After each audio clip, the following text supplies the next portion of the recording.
I can't hear you, Chris. Oh.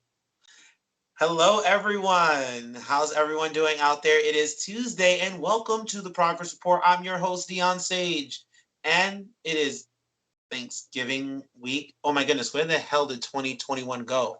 Feels like yesterday we were just counting in the new year, and we were looking at that siege on the Capitol on the 6th, and then saying goodbye to the biggest douchebag that ever to bred out of douchebags.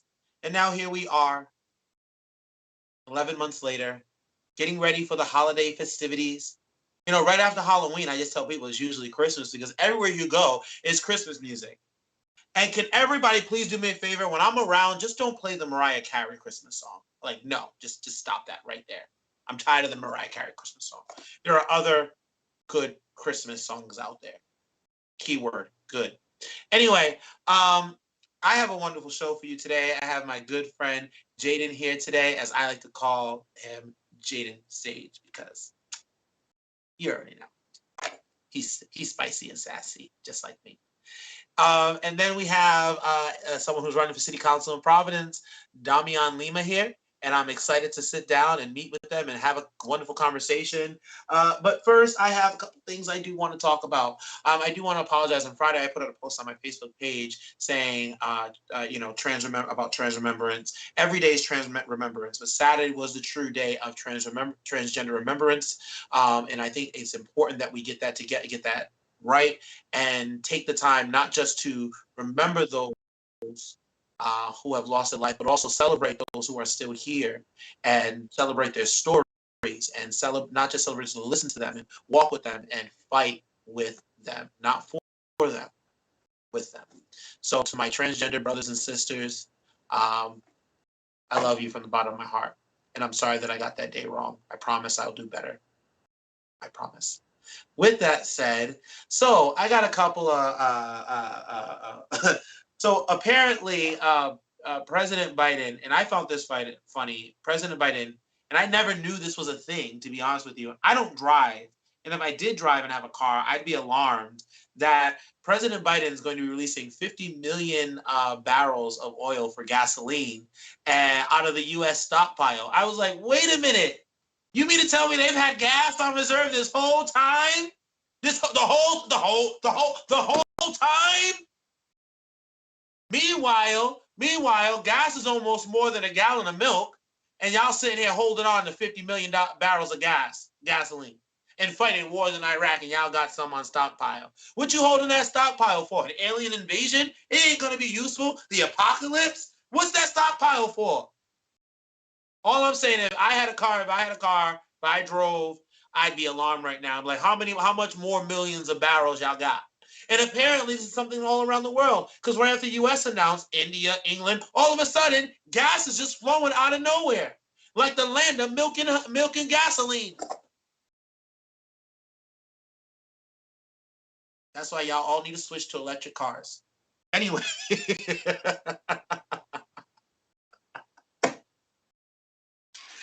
One more thing I have to say today. So, and I'm going to talk to Jaden about this in a moment, but the Conservative Political Action Conference, CPAC, has one big event here, and they have made it known to disinvite Big Bird and Bert and Ernie. Well, I mean, if that's not proof that the conservatives don't really care if anybody can read or not, I mean, seriously, let's get rid of Bert and Ernie, because they've been teaching us how to read, how to count for years. I mean, before I was born, I'm pretty sure they taught my mom and dad how to read and count. I learned how to read and count through sessions. I had a big old Big Bird when I was a kid. You pull the string and he talking about, I love you. I had a Big Bird, like seriously. And now y'all disinviting Big Bird. Listen, Republicans, listen. Have y'all ran out of people logical to fight with that you're fighting with fictional characters? Like, seriously. There's so many other people y'all can be arguing. You can argue with the people in your own party. Like, argue with the people in your own party. Because, like, obviously some of y'all just don't agree with some things. We know that. But I find it funny. I find it funny. No Big Bird, no Bert and Ernie at the CPAC conference.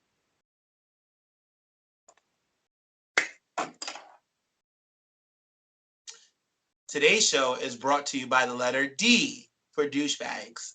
Anyway, with that said, I'm so happy to have my good friend Jaden here, and I cannot wait to talk to Jaden about a plethora of things. But anyway, without further ado, my friend, my pal, Jaden. Jaden. Oh. So, Republicans are upset that Trump isn't in office anymore and driving media to look at them. So I guess they're bringing Bert and Ernie and Big Bird into it. Like, were they running out of options here?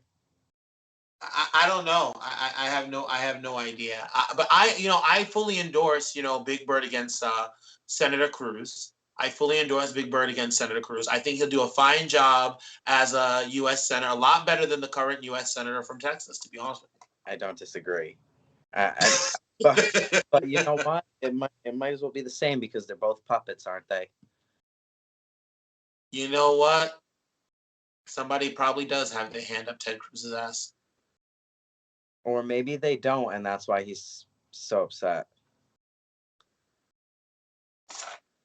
He's got a hidden agenda, and that's why he's mad at Bert and Ernie. See, you threw me an alley, and I'm not even going to do this right now. I'm not doing this with you, Jaden. I'm not doing this with you, Jaden. I'm not doing this with you, Jaden. I'm not doing it. I'm not going to talk about nothing. Nope. See, you almost had me. You almost had me, Jaden. We got other things to talk about other than like people's fisting Ted Cruz. Okay, we have other things that we have to talk about instead of that kind of stuff. All right. Period. Wrong anyway, first off, how are you doing? I feel like the last time I seen you was at the poetry that AJ had, and that was a lot of fun that night. Yeah, that was the first of this month, I believe, and we're already almost Thanksgiving. I feel like it was yesterday, to be quite honest. I do. I feel like it was yesterday. They're like mushed. Everything's a mush right now. I'm just trying to get to March. It just feels like everything's moving faster and faster and faster and faster. And like, what do we do? Like, when's their time to relax? Like last Thursday when I got done with the show, I don't know if you watch. You usually watch all the time. But Thursday I was extremely tired, and let's just say when I got home Thursday night, because after the show, I did go say happy birthday to Complete Destruction, and then I got home and just didn't wake up to like 10:30 the next day. I was done. Oh, I was I wish I could sleep till 10:30. Even if I wanted to, the baby doesn't let me sleep till 10:30 anymore. So, right. That's right. So yeah, like I'm up Jaden at is wake expecting. up at 4:30 in the morning. I'm in the bathroom, and then I'm like struggling to fall asleep for an hour, and then I get into REM sleep right before AJ is about to get up for work, and then I'm mad because I gotta wake up, and baby ain't even here yet. I'm like, what the hell is going on? Can you give me a break? Let me have this time. No, the baby. Listen, baby already has their own personality, so you got to be ready for that. Like, what is sleep? It's fine. I just want to sleep, but Uh, so like, I mean, you're about to take a huge step. You're about to be a parent. You're about to be a dad, and like, how are you feeling like right now? Like, I'm excited. Like yeah, I feel like I'm ready, but you're never ever no one's ever completely ready, but like I'm just ready to be at that point where like the baby is here because I'm sick and tired of being pregnant and for everybody else who gives birth and especially women because it's really hard to be a trans man and a trans person carrying a baby. But women have been going through this since the creation of life. And I just feel so bad for them. And I'm just telling everybody after this baby, I'm throwing my uterus in the trash because ain't no more use for that. I'm all set. Can have this in the trash. There you go. And I'll look at AJ when I'm going through something. I'll be like, "You did this to me." I always wonder. I always wondered if it was really like how like in the movies like when a woman's giving birth and then she's like she's there and she's yelling at she's like more pain pills, you did this to me, Yeah, I'm gonna kill you, yeah. like it's like I guess even before labor it's like I you know blame everything on him now, and I can get away with it. Like, oh, you drank my water. There's no more in my cup. He'll be like, go get some. Be like, oh, but the baby needs it. The baby's dehydrated. You gotta go get. that's the fun part I guess like you get like yeah the Yeah, baby so I mean, I'm honestly I'm taking advantage because it'll be like I'm just trying to pick up like the bathroom trash or something, and he'll be like, "Don't do that. It's too heavy." So now, like, oh, you don't want me to pick up this because it's too heavy. Oh, the keys, they're so heavy. Hold them. Yeah, I'm extra. But I love it. I truly love it. So I got a question for you. Actually, I do. I do. Montana Senator Teresa Menzel said LGBT people, open quote, play the protection class card, end quote, when they get beat up for holding hands in public. State Senator Mazzilla was speaking at a God Country family event in Clinton, Montana about the LGBTQ agenda Wednesday night. Open quote LGBTQ people who get beat up for holding hands in public are receiving the normal consequences associated with their choices they made. These people had an entire event about the LGBTQ event. I'm confused. Um, I don't remember being brought into any committee.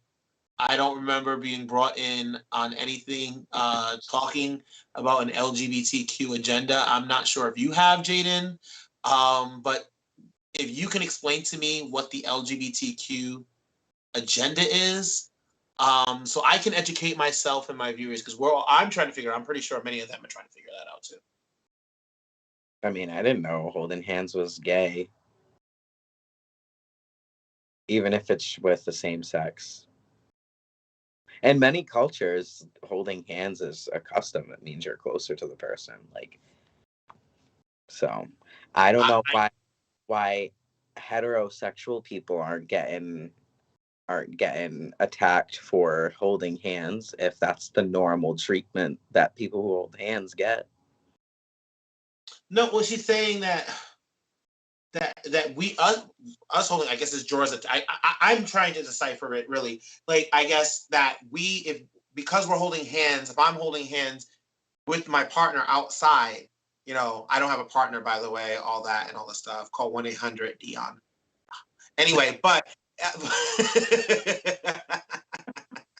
gotta put the plug in. Got to put the You plug can in cash now. app at. Cash App at. If you're looking for a Thanksgiving boyfriend, the rates start at. Rates better be higher because you're a high quantity in this. But no, I think my issue with this entire thing of that first having an entire first, thank you for talking about the LGBT, talking about our community. Thank you. I'm gonna say thank you. We are happy that people are having conversations about our community, and we hope that you're trying to understand our community. But we don't know what agenda you speak of. Like, I didn't get an email. I didn't get a text message. The Did you, only Jaden? I know about is the spreadsheets that Ken makes. So that's probably the gayest agenda we gonna get because gays are never on time. So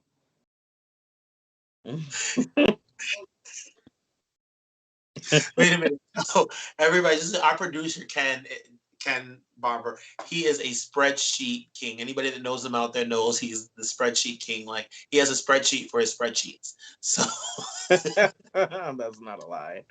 I've seen it. There's receipts. yeah, that's probably the closest we would get to a gay agenda is Ken's spreadsheets. Oh. But I think, Jaden, for me, like, it just bothers me that I constantly hear this idea about an LGBTQ agenda, and there's really no agenda. I think it's just continually made up by these conservative groups to demonize our community. And my thing is like this, who hurt you? I just want to know who hurt you. And most of the time, because you are a very spiritual person, but the conservative groups, their excuse is that the Bible says so, that it's not okay to be gay. But there they are mixing their religion, their cultish religion with the state or legislation. And not saying that all religion is cults, but theirs is, because of how they organize it. There's a difference between spirituality and religion. Jaden, we are not doing this right now because you already know that I will act up on this live real quick when you start talking about these Bible thumpers and trying to talk about LGBTQIA plus folk. That is another show, y'all. We will have a whole entire separate show, and I'm gonna bring some folks in. We're gonna talk about that right there. We're gonna break it down, like literally break it down. But you're absolutely right. They hold on. I think what the problem is, and we got to go to commercial soon because Ken Barber's gonna suplex me across the table in 2 seconds. But you're right.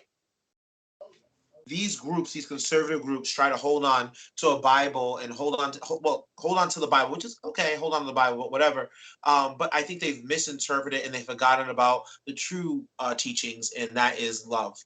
Period. So with that said, try to love someone today and go out and love, glory. And we'll be right back after this commercial.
Kikipedia, your online guide to LGBTQ plus bars, clubs, and events. Find all the tea on your local gay bars. Home of the internet's most comprehensive digital drag show and virtual event guide. Visit kikipedia.app or dragstreams.com now!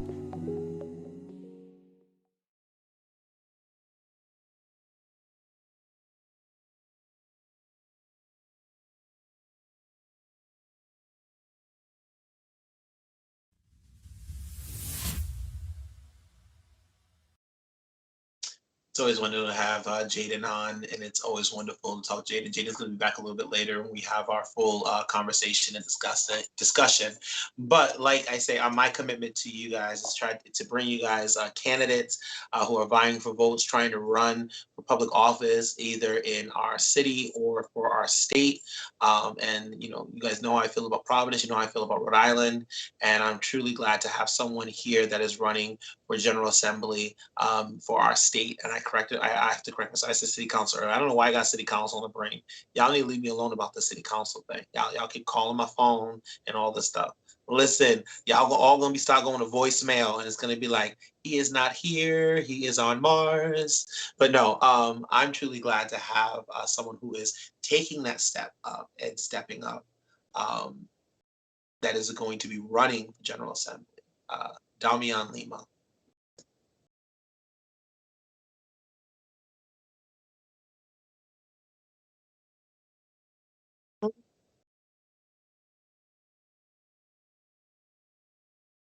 I can hear you.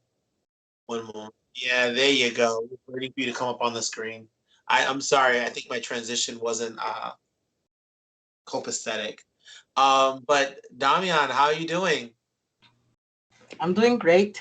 Thank you so much Oh, for having me here tonight. introduce yourself. This is my first time ever meeting you. So, introduce yourself to the people out there. My name is Damian Lima. My pronouns are he, him, his. Um, I live here in Providence with my husband. Um, I am running for General Assembly right now Mhm. because we're having redistricting happening. So, I could announce something today, and then in January, once things are withdrawn, it could be something different. So that's how I'm announcing right now. Mhm. Um, I'm also a proud trans man. I'm a proud immigrant. And I've been doing advocacy almost my entire life. And now I'm taking a little bit of a different venue for it. Nice, nice. So, like, what made you decide to run for General Assembly? It is a number of factors that came together at this time. One of them is, when Voldemort got elected, and, you know, it was hard. It was hard. Um, you like that one, right? No, yeah, like that show me like the following 4 years show me how important local politics are, Mm, especially when protecting folks in the community. I saw right. cities, creating sanctuary cities to protect undocumented folks.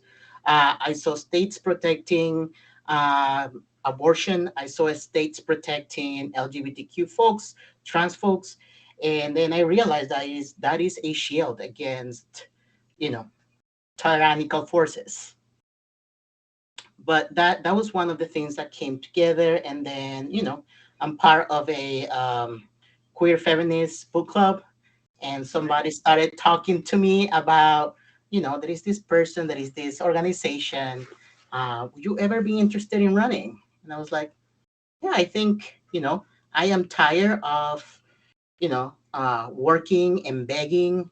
and screaming and asking for things that should be a given, things that we have the resources for, things that are common sense, respecting people's lives. And then I say, if I don't want to be begging politicians anymore, then let me step up, let me step into that plate, and let's see if we can change things from there. That's that's good. Yeah, it's I think it's important that in this time. Real people have to run. On Thursday, I was talking to Gonzalo Cuervo, who's running for mayor of Providence, and I had spoken about Tip O'Neill's book, Politics is Local. And I've been speaking about that. I spoke about it many different shows that I have had on it, and I think it's you're right on something that after he who must not be named, Lord Voldemort, or as I like to call him, Commander in Chief, had gotten elected, we, I think that we really had to move into and shift into really looking at our local governments, looking at the federal money that comes down into the state, and look at how that breaks up. You're running as part of the Rhode Island Political Cooperative. And we love Jennifer. Shout out to Mama Jennifer. How you doing, Mama Jennifer? Wow. Anyway, well, she's after the show. She's gonna call me when she's on her way to work. It's gonna be hilarious. But anyway, we love Jennifer here at the Progress Channel. Jennifer speaks about a lot. First, let me ask you the question: what made you decide to work with the cooperative, and then also, what is the benefit of running from a large group? So, in my background, politicians and anybody who's involved in politics doesn't have a good reputation. Um, True. so, after I was asked if I wanted to run by my friend, she told me, you need to meet Jen. So I had a meeting with Jen. We talked, and it was a great conversation. Our ideals were very much aligned. She came off as super genuine. I still was not convinced, and then we had another conversation with Senator Cynthia Mendez, and I realized that these folks are really leading from the heart, and really care about people, really want to do things right. Um, so I decided to join, and since then I have really good experiences. I feel supported. I feel helped. I have never been involved on this side of politics. Always been the one protesting, working on profit. That's a different type of political work, and I don't think I will be able to do it without their support and their know-how. Nice, nice. So that's great, and I think as we're creating a movement, it's important to create these networks of people where we can help one another out, especially when it comes to something like General Assembly and State Senate. And one of the big things that I've been talking to just about every candidate, but you're going to be running for General Assembly, and this is big in the General Assembly right now, and that is the law enforcement officers. The Law Enforcement Officers Bill of Rights. Yes, I had it right the first time. Leobor. Where do you stand on Leobor? Reform or repeal? Well, repeal, repeal, repeal, repeal, repeal, repeal. Hey, I'm with you on that one. Like, repeal it. Why is it even a law? Like, first of all, so.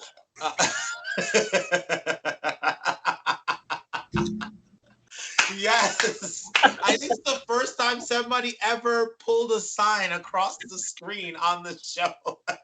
That was from the last That's process the I went first. to. You know what, Damian? You know how to come in and make a mark on things.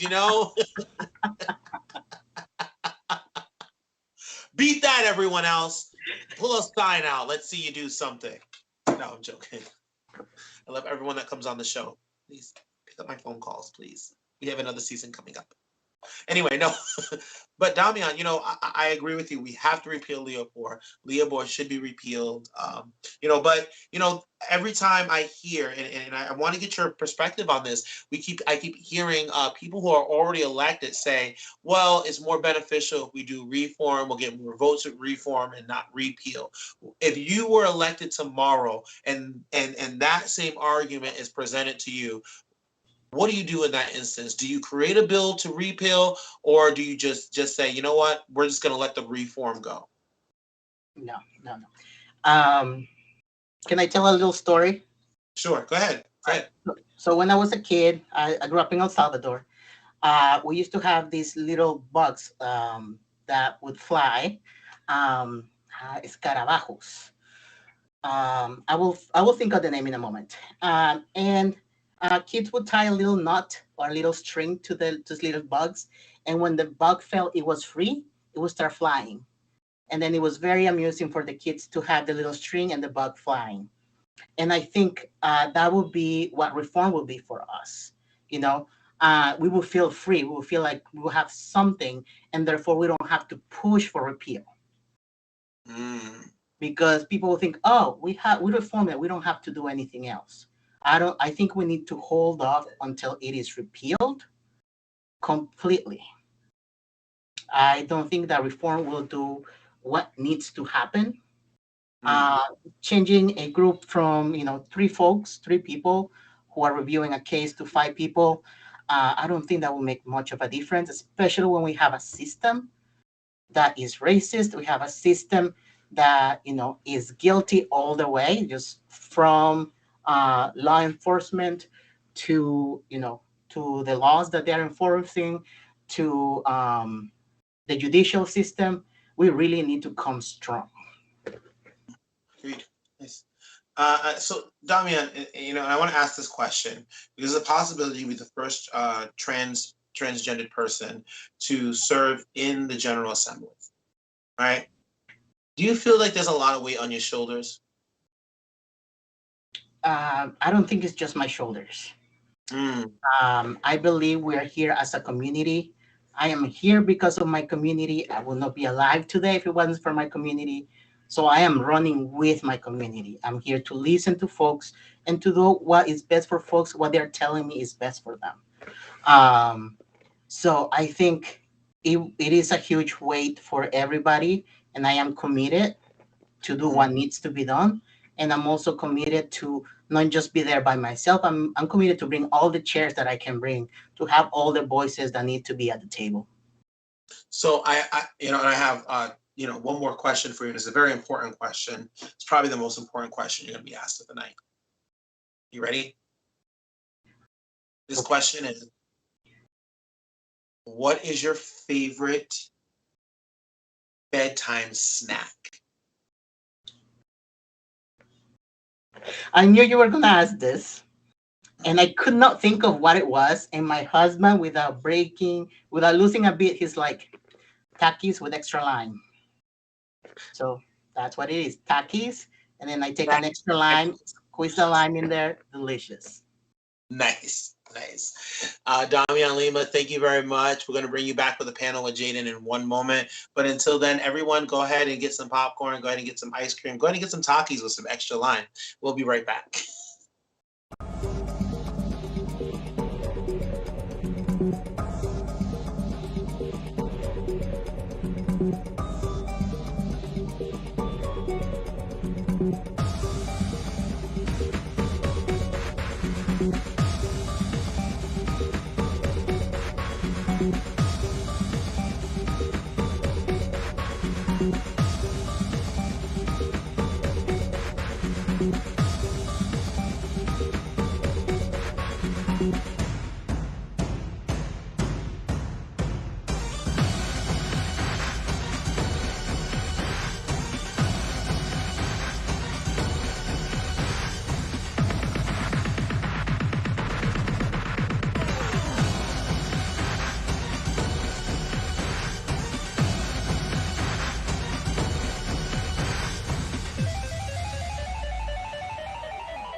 And we are back.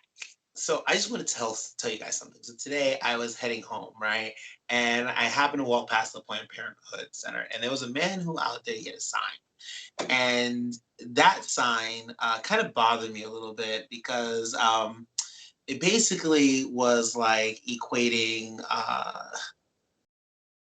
basically it was like pray for people who have abortion. And what bothered me, I think, what most was that this man was standing outside and didn't have any facts or evidence, and didn't know anything that he was speaking about. And then the funniest part about the entire thing, and if anybody out there that knows me, this man, as I'm asking him questions on about his sign, about the things and the sign, and why he believes what he believes, and all this stuff, he began to become very angry. He began yelling and screaming at me outside of the Planned Parenthood center. A young lady across the field caught it, and her and the gentleman that was taking photos of her decided to record the incident. And they had just sent the incident to me. I'll be sharing it later on my Facebook. But what a wonderful sight to stand there and basically tell the man that I'm praying for him, that God opens his heart. But not just that, it was more of a wonderful sight because if you don't have a uterus, if you don't have a reproductive system, mind your business. I'm going to say it like Tabitha Brown, mind your business. Straight up. Like, I'm so tired of y'all. Because at the end of the day, let me ask you this question, right? And the same question I asked him. What if this child does come into the world and the parent does not want them? Doesn't feel like they could be a parent, and they give that child up for adoption, and then that child never gets adopted. They become custody of the state and a burden to taxpayers. And then you will be standing outside complaining about them getting money from the state. But what if the parent does take on their child and now they have to get food stamps, they have to get money from the state and things like that? I mean, really, like, think about it. Mind your business. Okay? But y'all all be very proud of me because when the man yelled and screamed at me and started cussing at me, which wasn't the Christian thing to do, I didn't cuss and scream back. I wanted to, but instead I decided to educate. And I think that's the path we have to take moving forward with many things. Let's take the time to educate. Yeah, I gave you guys an early final thought. There you go. With that said, we have a wonderful panel, and I'm going to bring back Jaden and I'm going to bring back Damien. I'm pretty sure I saw them clapping as I was saying that. So they probably has something to say about that one, huh?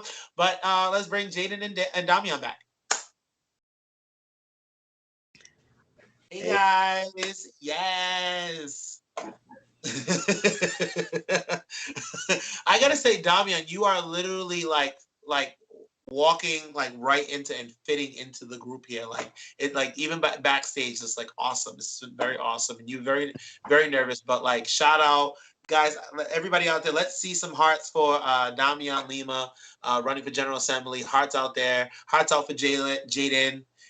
And y'all can give me a laugh. I know you guys think I'm goofy or whatever. Oh no, or angry faces because I know I get some of y'all mad.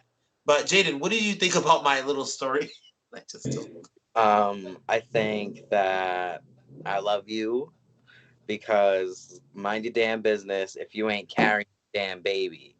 I'm so sick and tired of these people. And even before, did we mention that I'm pregnant on the show yet? Did we say that? Yes, I don't know. My pregnancy brain is like fried. I was gonna say pregnancy brain, but I didn't want to Yeah, say it's fried. I jumped in the real world. I didn't want to say that. It's but okay. I'm owning it. I'm like I don't remember what happened 5 minutes ago, but except for you saying and defending people who can give birth. So before I decided to conceive, I tried my best to not make comments because I did not understand and I was not in the position. I was very supportive of people who decide to have an abortion because for the same reasons that you said, it then puts that trauma on the child if they don't make it through the system, and 80% of the kids don't make it through the system the way that conservatives think that they make it through the system. Sure. And a general amount of those kids are BIPOC kids that don't make it through the system. So, and then they want to say that and there's another portion of that are LGBT who are LGBTQIA plus. Yeah, The kids that are BIPOC, and there are kids who are LGBTQIA plus who don't make it through the system, who don't get picked up, who don't get adopted. And I asked this person about this, Damian, right? I asked this person about this, and I said, I think what bothers me most is that I think what bothered me more than everything was when I had said, "Well, what about the children? There are plenty of children that can be adopted," because they had said that that Planned Parenthood was killing people's dreams who want babies. There's plenty of people who would adopt the babies. I said, "Well, there are plenty of children who need to be adopted who are still in the system," and they said, "Yeah, those are teenagers. So we dispose of teenagers? Oh, They're not that's the human." way they act. That is the way that they are acting. Like, we are not supporting folks who are here. We're taking any type of benefits away. We are letting people like out in the cold. We're letting families sleep out in the cold. But we are here, you know, trying to protect quote unquote a baby because we're talking about fetuses. If we're gonna be honest. Right. And I said that all. I said that also. I said that also, gentlemen. I said that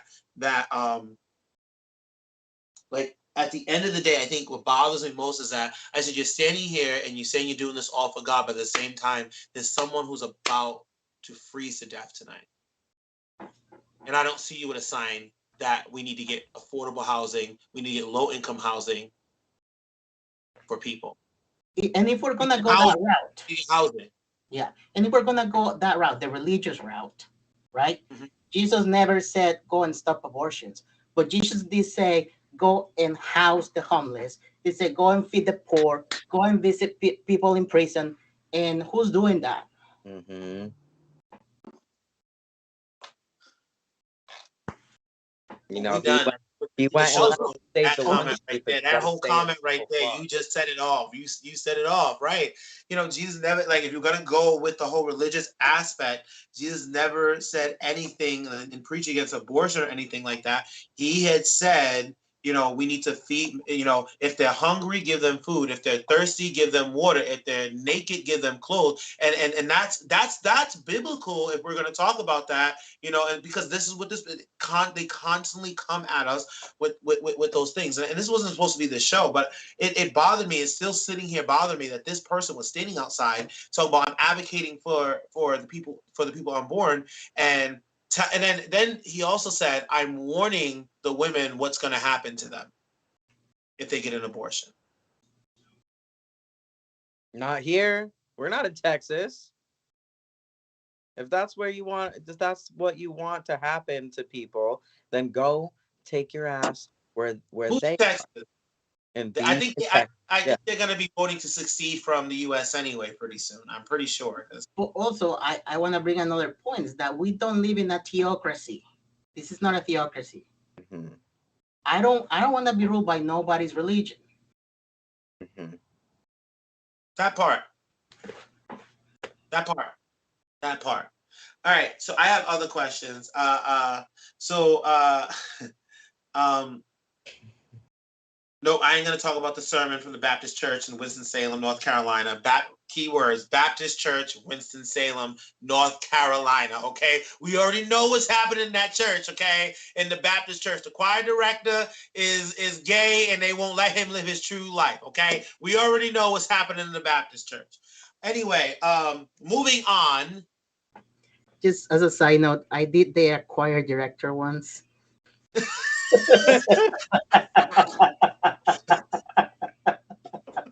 I was a choir director. Let's Anti-LGBT and specifically anti-trans comments are on the rise, alone with the rise in violence. They're connected. One, are they connected? And two, what do we do about this as a community? I'm going to start with you, Damian. And I think I've said this once before, is that trans folks, we are political currency right now. Like, our identities are the new boogeyman. That's how, these political pundits put it. Our identity is being used to scare people into voting for a certain party. Let me Mhm. put it that way. Um, and transphobia, homophobia, heterosexism, Racism, all of this is a way to get power and to sustain power and maintain power in very specific hands. Mm. And they are going to use it in any way they can in order to keep that power. And when I say they, I mean white, cisgender, heterosexual, rich people. Because they don't want us to get together. They don't want us to have, a coalition of, queer folks, straight folks, poor folks, people of color, white people. They just want us separated, fighting with each other instead of coming together and fight against them. Because So they we're know just power pawns. numbers.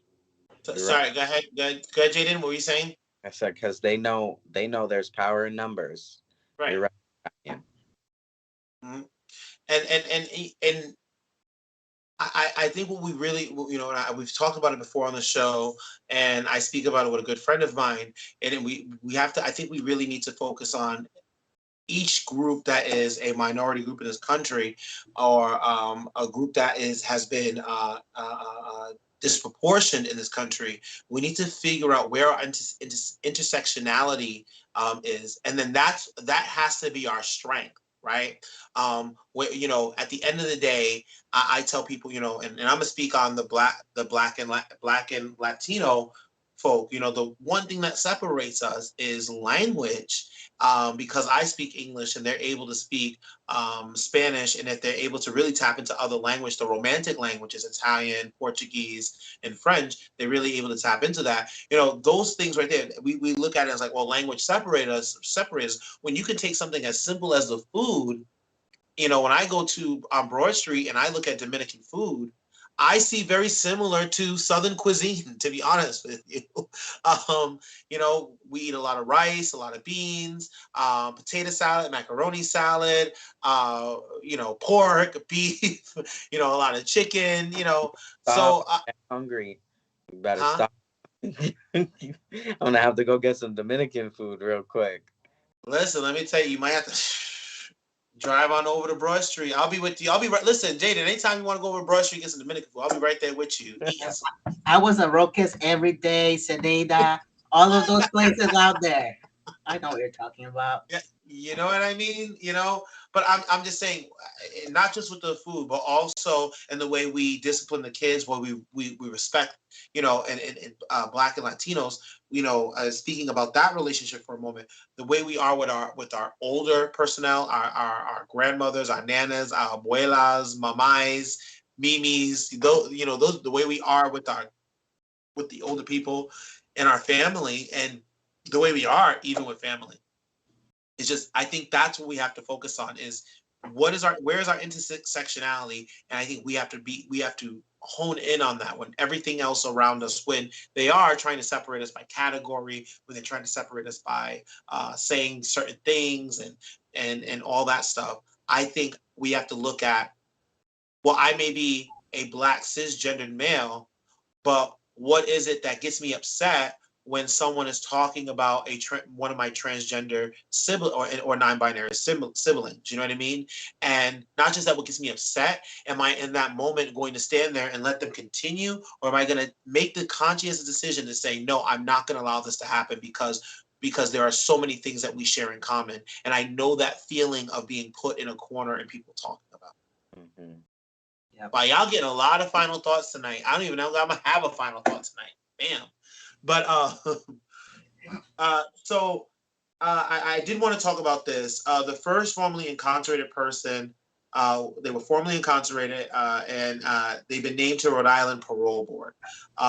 Peter Sloan went before the parole board in 1992 while serving a 6-year sentence for drug charges. Sloan has been a community advocate since being released.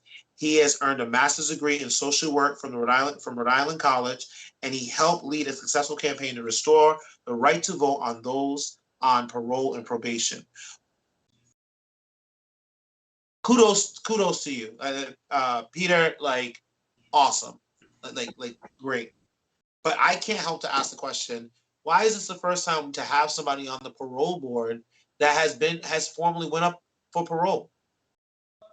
Wouldn't they have the better insight? Jaden, go ahead, start. He's smiling. Uh, I saw all teeth on my screen, so I said, Because okay. they want people to stay in the system. They don't want people to get out of the system. And if you have a bunch of people who were formerly convicted on a board, giving you better insight on how to keep people out of the system, then their pockets aren't going to get filled anymore.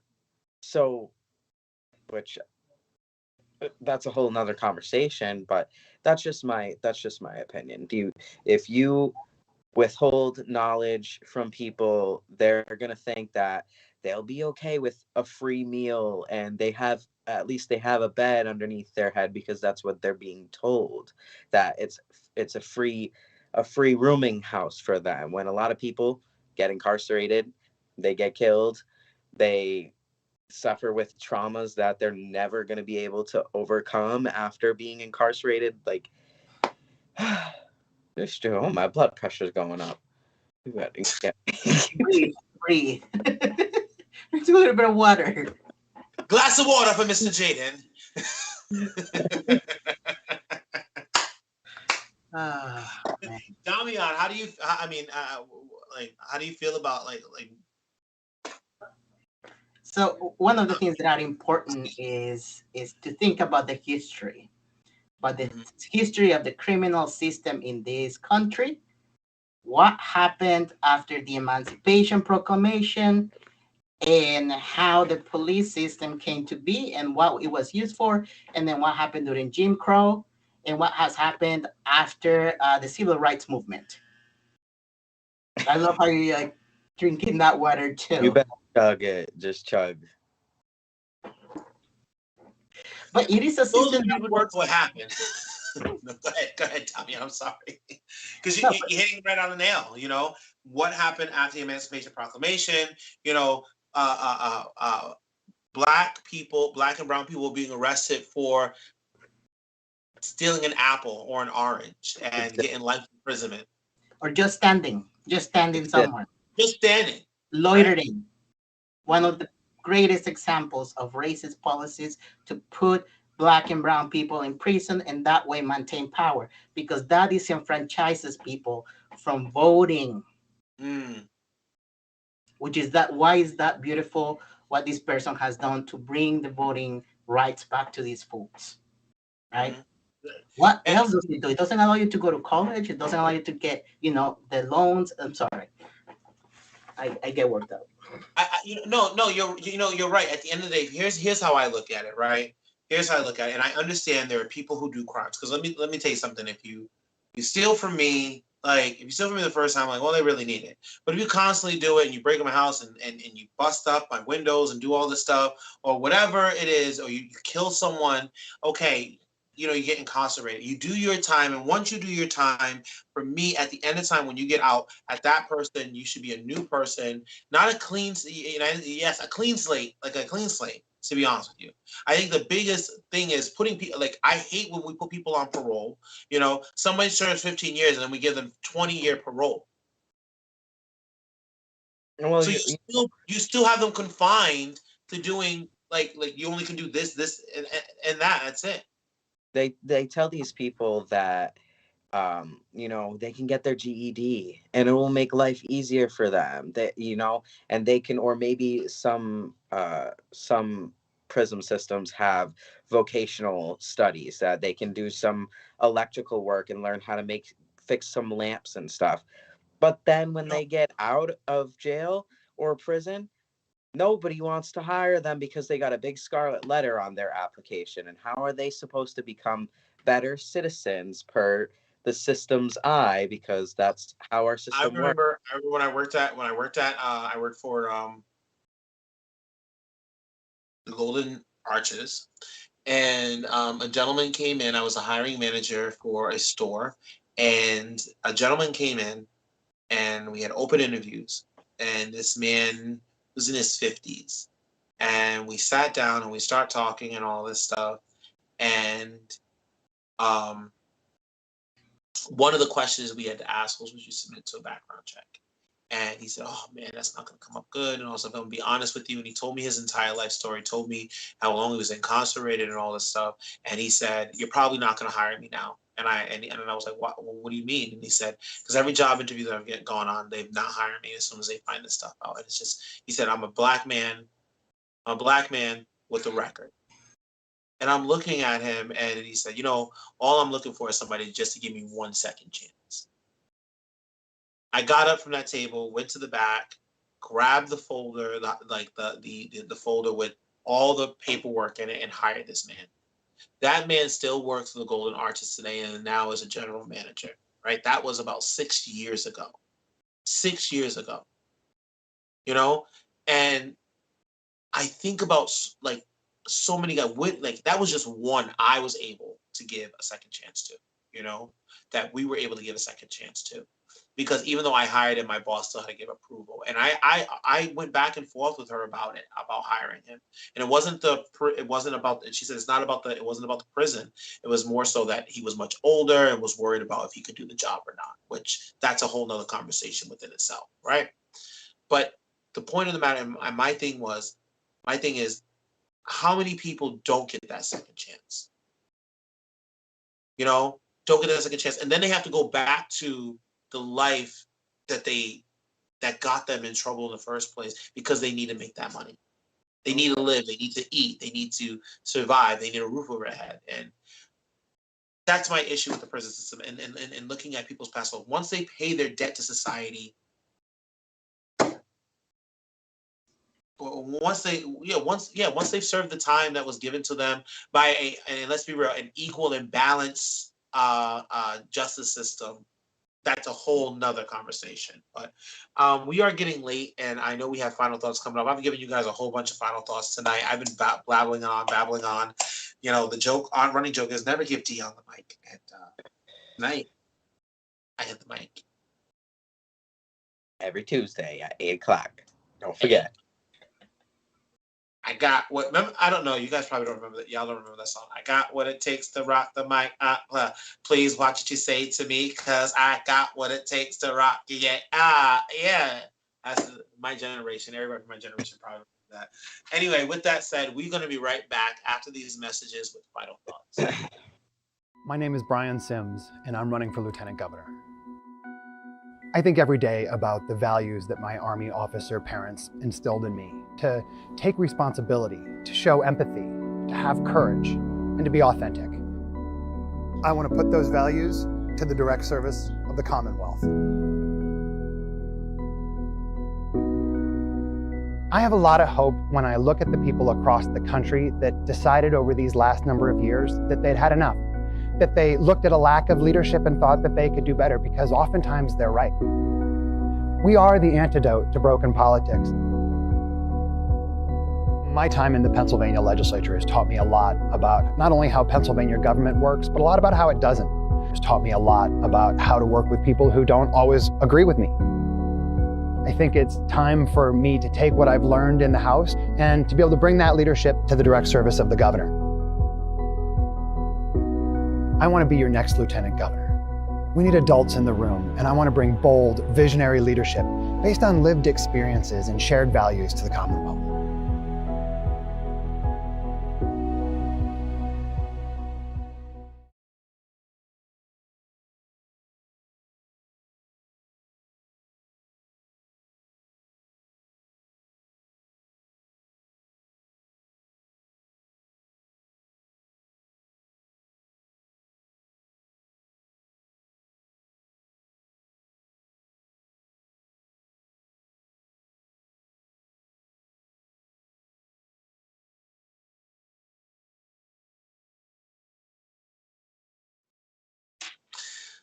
Okay, everyone, it is that time. And it is that time for us to give our final thoughts. It's time for us to wrap this show up. It's been a wonderful conversation, very lighthearted, and we got down to some good detail, and we checked a couple of things and got people together tonight.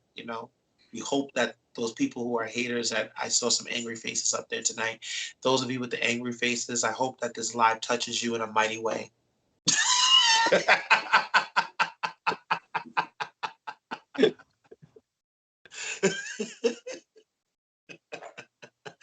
I can't listen, Jaden. I can't. I can't. Petty prayers for me. It's the petty prayers for me. I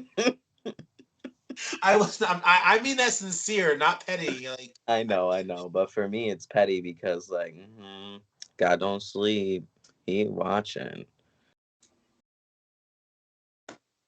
all of your gods, whoever, whatever God you believe in, not just the one. let's get on the final thoughts before me and Jaden have a whole moment on this whole life. But I want to thank Damian Lima for coming in today and having a conversation with us. And Jaden, thank you so much for being here today. But we're gonna go with final thoughts, and we're gonna go with Damian first, and then we'll go with Jaden, and then I will wrap it up. Okay, so Damian, take it away. Okay, so I think my thought tonight is with the word community and what that means and the love that we have for each other and teaching each other, loving each other, educating each other, calling each other, um, and just really thinking about how I wouldn't be here if it wasn't for that community that took me in, supported me, and really built me up. So that's we are very strong. We have a lot of power. Like, we just went through T-Door and it was heartbreaking. At the same time, we have gained so much and we can gain so much more as long as we come together and, show up for each other. Thank you so much, Jaden. Final Um, thoughts. so, final thought: if you don't have a uterus and you can't carry a baby, mind your damn business about what goes on. Um, and also make sure you pay attention to what's going on in your local politics because it really makes a big difference. And I really had no idea what General Assembly was until Damian actually came on the show, and I actually had to go and do some research. So like, we all still have a lot of learning to do. And yeah, drink some water and take care of yourselves. Thank you so much. Thank you, Damian. Thank you, Jaden. Thank you, all of you, for watching tonight. So I do have two like kind of separate final thoughts. The first final thought is, and this is echoing the words when it comes to if you don't have a uterus, guys, listen, I'm a man. I don't have one. You don't have a reproductive system. Mind your business. Like simple as that. Mind your business. It ain't nobody else's business. It ain't my business at all. Imagine if and I think Tina and I spoke about this. What if women were to make decisions on, I don't know, Vasectomies? men should Penises. get when heterosexual men should get a vasectomy. Imagine if women had, like, after your third stroke, you just snip snip. What if that was it? What if? So think about that. Also, I want you guys also to think about this. Dang, I had it and I just lost it. But it's Thanksgiving this week. Like, don't eat too much. Whatever you do, don't eat too much. And like, to those of you who are doing their bird, make sure that bird is already out and completely defrosted. Don't give anybody any no poison in anything on Thanksgiving. And make sure when you make the stuffing, make sure you season the stuffing. And when you make the macaroni and cheese, please make the macaroni and cheese. Make sure it has cheese in it and don't put no vegetables in it or anything like that. And also, I don't know who else keeps doing this, but raisins don't go in collard greens. Raisins don't go in potato salad. Raisins don't go in candy yams. Don't be doing none of that stuff. Y'all keep messing up Thanksgiving if you want to. Okay, that is unsafe. No, don't do that. Don't do that. Stop it. Okay, this is my final thoughts for today. If you're gonna have Thanksgiving, you better have Thanksgiving proper. Okay, it's that simple. You can have lasagna. You can have rice and beans.